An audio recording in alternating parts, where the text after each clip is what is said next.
feels like it's ripped open. It's the slave headband. Let me explain. Get this thing off, or I'm gonna rip your head off. No. You think I'm screwing with you? Yes! You can't stop!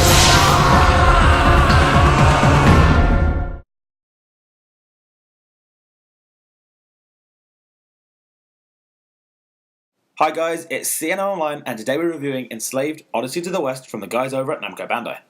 We understand that the game came out 3 years ago, but it's only just come out on PC last year. So we thought we'd pick it up and give it a go, seeing as we've never played it before, but we kind of feel as if we should have picked it up earlier. The overall story is a reimagining of the novel Journey to the West that was written by Wu Chingan, but unlike the original story, the game takes a spin and is set 150 years in a future post-apocalyptic world, following a global war, with only a portion of humanity still standing.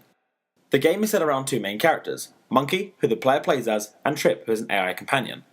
Trip enslaves Monkey and tells him that she will only let him go if he helps her get back to a village that is 300 miles away from where the game starts.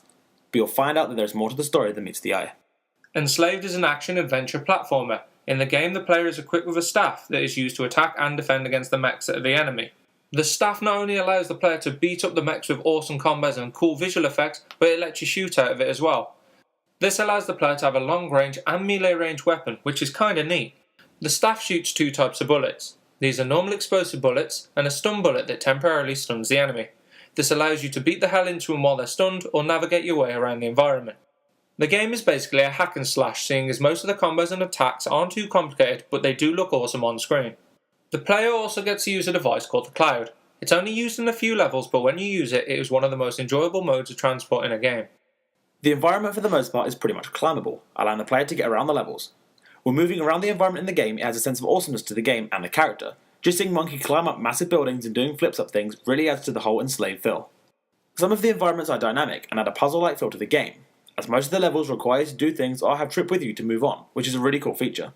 The player collects little orbs that are scattered around the level or come out of mechs when you kill them. The more you get, the better off you are. This is because they are used to upgrade Monkey. You can upgrade his staff, his combat, his health, and his shield. They are really easy to find and they will help you later on in the game when you come up against bigger mechs and you need those upgrades. You'll also find yourself, most of the time, working with Trip. Trip is an AI companion for most of the game, but she's one of the best AIs that we've seen in the game. She helps with upgrading you, getting through areas of levels, and using a dragonfly to help scout the map to find out what's going down. Trip can distract enemies, so you can get past and kill them, detect which mechs have problems with them, which we'll cover in a little bit more detail, and just makes the game a lot more lively because she's adding to the story while being there. The mechs are the enemies. You come across a lot of different ones in the game, each having their own attributes and abilities that help make combat not feel too repetitive.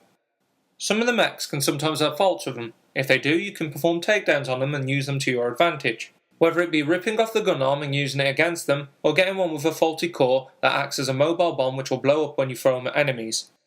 These features add structure to the combat because you can plan your attack and use the mechs to your advantage. Not only that though, but the mechs are really well designed and look incredible.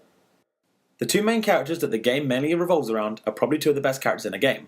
Monkey is awesome, and with Trip around it makes the pair really engaging and active. They bounce off each other really well to help develop the story and really get the player on their emotional level. There is a third character that's introduced later on in the story, but we will not spoil a thing for you. The only thing we will tell you is his name is Pigsy.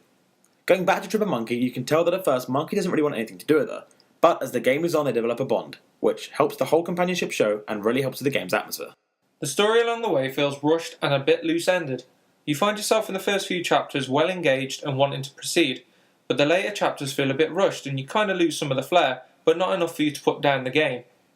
In the first few chapters you are fighting your way to the village where Trip is from, but after that the story jumps here and there until it comes to a good but somewhat disappointing conclusion. Enslaved is 3 years old as we stated earlier, but do not let that get to you. The game's visual style is beautiful, it has bright and gripping environments which look awesome and you feel yourself getting drawn into its world. The game doesn't look as old as it does, you will notice that the odd things here and there do, but it isn't too noticeable because of how the game plays out and how it looks in general. The game has a nice soundtrack that engages the player with the story of the game. It adds to the whole experience, which is something that some games don't really do that often. It's nice to listen to and it never gets old. Now on to the positives and negatives. Positives: beautiful art style and environments. The combat system is enjoyable and you've got awesome protagonists. The negatives: story felt loose and rushed in a way, and some levels were too short. If you are like us and have never played Enslaved before, we recommend you go and pick it up and give it a go.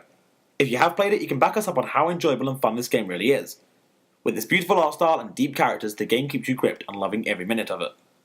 Just because it's 3 years old doesn't mean that this game is not worth picking up, or mean that it has any disadvantage against any of the games that are out now, because to be honest, it still has its flair. For these reasons alone, Enslaved Odyssey to the West gets a C&N score of 4 out of 5.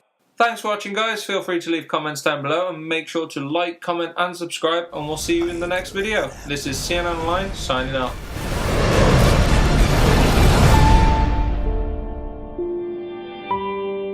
What will you do when we get there? After I take the headband off. Go back, I guess. Go back where? Wherever. You get home. You find your whole life wiped out. You want to hit back. I get it.